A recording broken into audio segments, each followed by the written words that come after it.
My ľudia sme experti na premýšľanie. Buď sme uväznení v minulosti, stále premýšľame nad minulosťou, telo zostáva v starých pocitoch, alebo sa bojíme o budúcnosť, robíme si plány, čo a ako urobiť a čo urobíme, keď sa niečo stane. Nie je problém byť v minulosti ani v budúcnosti, hlavne v tom prípade, ak tvoríme to, čo si želáme.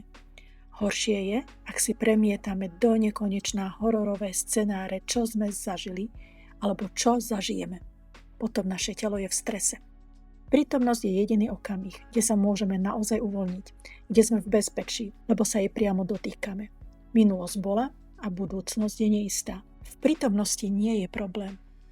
Ako z tohto kolotoča minulosti a budúcnosti von, stačí si uvedomiť, že dýchame a stačí počúvať tlkot svojho srdca. To je znamenie, že žijeme. Viac a podstatne hlbších myšlienok, ako žiť a neprežívať na YouTube Život v srdci.